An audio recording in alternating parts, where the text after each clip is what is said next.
আমন্ত্রণ দেশ বাংলায়, সঙ্গে আছে আমি আফরিন সুমনা। শুরুতেই সংবাদ শিরোনাম। পবিত্র ঈদ উল ফিতরের টানা ছুটিতে পর্যটকদের ঢল নেমেছে পর্যটন কেন্দ্রগুলোতে। কুয়াকাটায় পর্যটকের উপচে পড়া ভিড়। এবং ঈদ শেষে কর্মস্থলে ফেরা নির্বিঘ্ন করতে নেওয়া হয়েছে বিশেষ ব্যবস্থা। অতিরিক্ত ভাড়া আদায় রোধে চাঁদপুর ও ফেনীতে বসেছে ভ্রাম্যমাণ আদালত। শুনছিলেন শিরোনাম, এবার বিস্তারিত।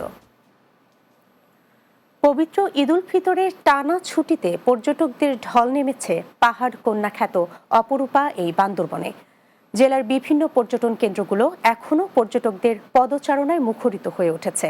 জেলার মেঘলা, গোল্ডেন টেম্পল, নীলাচল, নীলগিরি, প্রান্তিক লেক, শৈলপ্রপাত সহ বিভিন্ন দর্শনীয় স্থানে উপচে পড়া ভিড়।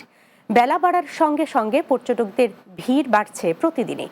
এদিকে বান্দরবানে ভ্রমণে আসা পর্যটকদের সার্বিক নিরাপত্তায় কাজ করছে ট্যুরিস্ট পুলিশ। পটুয়াখালীর পর্যটন কেন্দ্র কুয়াকাটায় পর্যটকদের ভিড়। আগত পর্যটকরা সৈকতের জিরো পয়েন্টে হই হুল্লোড়ে মেতেছেন। অনেকে সমুদ্রের নোনা জলে সাঁতার কেটে, অনেকে সমুদ্রের বালিয়াড়িতে ফুটবল নিয়ে, অনেকে আবার মেতেছেন জলকেলিতে। বাংলাদেশ সড়ক ও পরিবহন কর্তৃপক্ষের নির্দেশক্রমে চাঁদপুরে ঈদ পরবর্তী কর্মস্থল ও ঘরমুখী যাত্রী সাধারণের নিরাপত্তা নিশ্চিতে ভ্রাম্যমাণ আদালত পরিচালনা করা হয়েছে।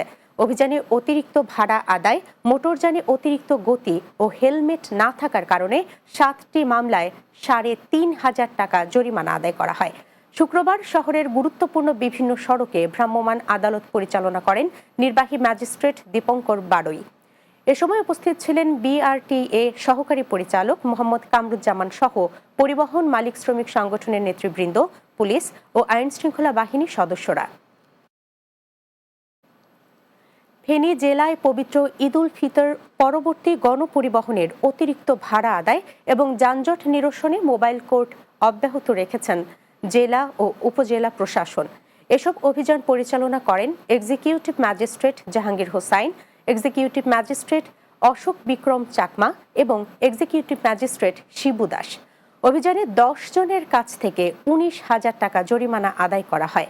রাস্তায় অবৈধভাবে উল্টো পথে যানবাহন চালানো, গাড়ি ও মোটরসাইকেল পার্কিং করে গণ উপদ্রব সৃষ্টি করায় এই অর্থদণ্ড প্রদান করা হয়। এছাড়া ঈদ পরবর্তী গণপরিবহনে ফিরতি যাত্রায় অতিরিক্ত দামের টিকিট বিক্রয় করা, যাত্রীদের হয়রানি বন্ধ করা সহ নিরাপদ যাত্রা নিশ্চিত করার বিষয়ে বাস কাউন্টার সমূহকে নির্দেশনা প্রদান করা হয়। নির্বাচনের দাবি কিন্তু বাংলাদেশের আপামর জনসাধারণের বলে মন্তব্য করেছেন বিএনপির প্রচার সম্পাদক সুলতান সালাউদ্দিন টুকু। টাঙ্গাইল প্রেস ক্লাবে বিন্দুবাসিনী ফুটবল চ্যাম্পিয়নশিপ উপলক্ষে আয়োজিত মিট দ্য প্রেসে তিনি এসব কথা বলেন। এ সময় জেলা বিএনপির সহসভাপতি আলী ইমাম তপন, সাবেক সদস্য সচিব মাহমুদুল হক সানু, টাঙ্গাইল ক্লাবের সাধারণ সম্পাদক কামরুজ্জামান খান সহ অন্যরা উপস্থিত ছিলেন। কিশোরগঞ্জের কটিয়াদীতে জাতীয় নাগরিক পার্টি আয়োজনে বর্ণাঢ্য ঈদ পুনর্মিলনী ও আলোচনা সভা অনুষ্ঠিত হয়েছে। চাতল বাঘহাটা স্কুল অ্যান্ড কলেজ মাঠে অনুষ্ঠানের আয়োজন করা হয়। জাতীয় নাগরিক পার্টির কেন্দ্রীয় সদস্য মোহাম্মদ দিদার শাহ এর সভাপতিতে ও কটিয়াদী শাখার সদস্য মোবারক হোসেন মহসিনের সঞ্চালনায় অনুষ্ঠানে বক্তব্য রাখেন জাতীয় নাগরিক পার্টির কেন্দ্রীয় সংগঠক আবু সাইদ, ঢাকা বিশ্ববিদ্যালয়ের বাংলাদেশ গণতান্ত্রিক ছাত্র সংসদের সংগঠক নীরব হোসেন সুজন সহ অন্যরা। এসো মিলি প্রজন্ম থেকে প্রজন্মে, এই স্লোগানে মাগুরায় অনুষ্ঠিত হল শহরের সবচেয়ে প্রাচীন শিক্ষা প্রতিষ্ঠান সরকারি উচ্চ বিদ্যালয়ের 170 বছর পূর্তি উৎসব।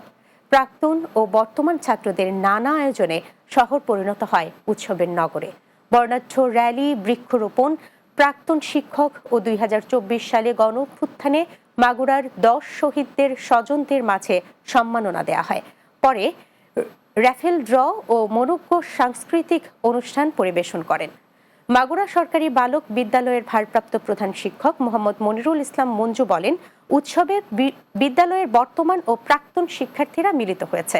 আয়োজক কমিটির প্রধান আহসান হাবিব কিশোর জানান, মাগুরা সরকারি উচ্চ বিদ্যালয়ের 170 বছর পূর্তিকে সামনে রেখে 1 মাস আগে থেকে কাজ শুরু করা হয় ব্যাপক প্রস্তুতি। দেশ বাংলায় নিচ্ছে বিরতি, ফিরে আসার পর অন্যান্য সংবাদের সাথে আরো যা থাকছে। অল্প খরচে বেশি লাভ হওয়ায় সূর্যমুখী চাষে ঝুঁকছেন বরিশালের উজিরপুরের কৃষকরা, অর্থনৈতিকভাবে স্বাবলম্বী হচ্ছেন তারা।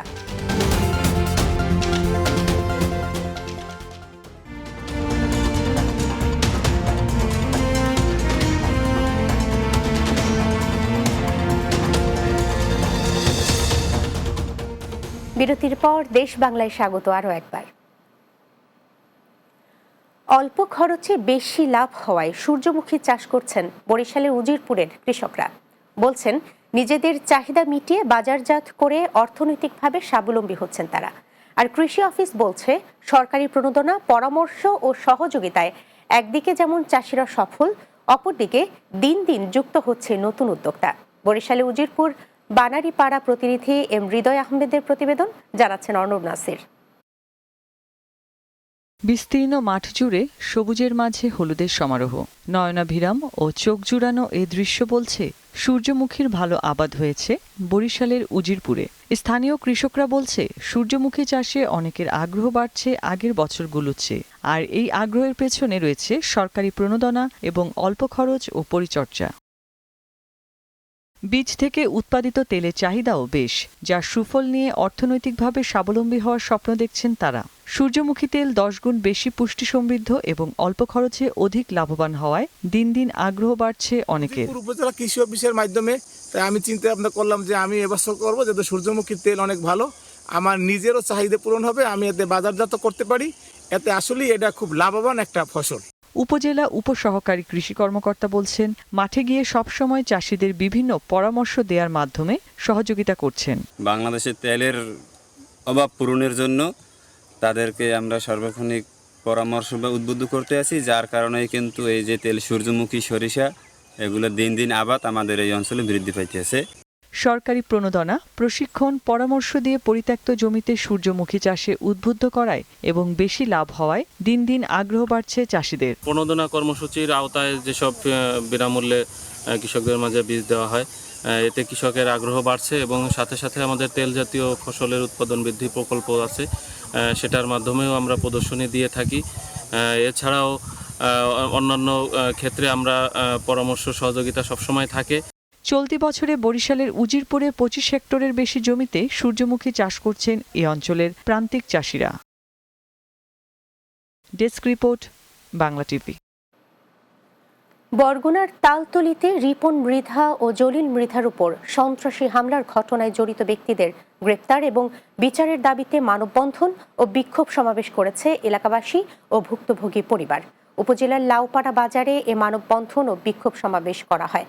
বক্তব্য রাখেন সাবেক ইউপি সদস্য পনু মৃধা, শানু মৃধা, চুন্নু মৃধা, রিপন মৃধার স্ত্রী মিনারা বেগম, মা খাদিজা বেগম সহ অন্যরা। এ হামলার বিচার দাবি করে অবিলম্বে আসামিদের গ্রেপ্তার করে আইনের আওতায় আনার জোর দাবি জানান তারা। তালতলী থানার ভারপ্রাপ্ত কর্মকর্তা ওসি মোহাম্মদ শাহজালাল বলেন, আসামিদের গ্রেপ্তারের চেষ্টা চলছে, এ বিষয়ে তদন্ত সাপেক্ষে ব্যবস্থা নেওয়া হবে।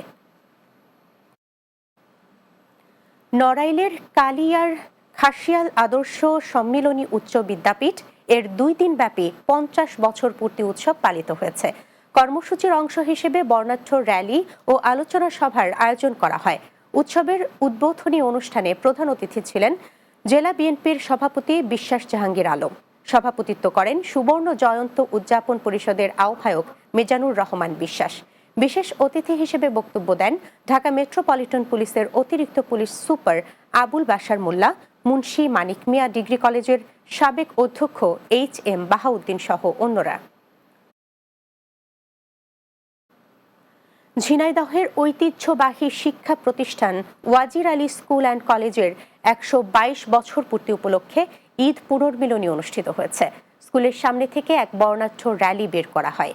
র্যালিটি শহরের বিভিন্ন সড়ক ঘুরে একই স্থানে এসে শেষ হয়। পরে স্কুল মাঠে অনুষ্ঠিত হয় স্মৃতিচারণ ও আলোচনা সভা। এতে বিদ্যালয়ের ছাত্র, জেলা বিএনপির সভাপতি অ্যাডভোকেট MA মজিদ, সাধারণ সম্পাদক জাহিদুজ্জামান মনা সহ অন্যান্যরা বক্তব্য রাখেন। এবারের বিভিন্ন ব্যাচের 800 শিক্ষার্থী অংশ নেয়। ঈদ উল ফিতর উপলক্ষে সামাজিক ঐক্য বজায় রাখতে নরসিংদীর পলাশে প্রীতি ফুটবল ম্যাচ অনুষ্ঠিত হয়েছে। পলাশের চলনা গ্রামের যুব সমাজের উদ্যোগে স্থানীয় মাদ্রাসা মাঠে খেলা অনুষ্ঠিত হয়। এতে প্রধান অতিথি ছিলেন ঢাকা জেলার সিনিয়র নির্বাচন কর্মকর্তা খায়রুন নাহার শিউলে। আফতাব উদ্দিন ভূঁইয়ার সভাপতিত্বে এ সময় উপস্থিত ছিলেন বিএনপি নেতা আজহার ভূঁইয়া, সাবেক ইউপি সদস্য বশির উদ্দিন, জামাত নেতা ফরিদ শিকদার, লোকমান হোসেন ও অ্যাডভোকেট সুমন শিকদার সহ অন্যরা। শেষে বিজয়ীদের মাঝে পুরস্কার তুলে দেওয়া হয়।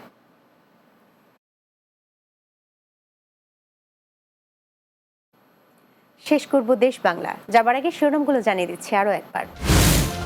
পবিত্র ঈদ উল ফিতরের টানা ছুটিতে পর্যটকদের ঢল নেমেছে পর্যটন কেন্দ্রগুলোতে। কুয়াকাটায় পর্যটকের উপচে পড়া ভিড়। ঈদ শেষে কর্মস্থলে ফেরা নির্বিঘ্ন করতে নেওয়া হয়েছে বিশেষ ব্যবস্থা।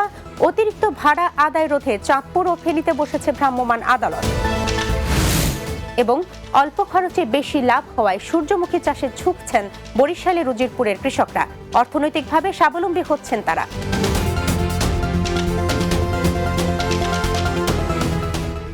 এই ছিল দেশ বাংলায়। আমাদের পরবর্তী সংবাদ বিকেল 4:30 দিনের বাংলা দেখার আমন্ত্রণ রইল। এতক্ষণ সঙ্গে থাকার জন্য ধন্যবাদ সবাইকে।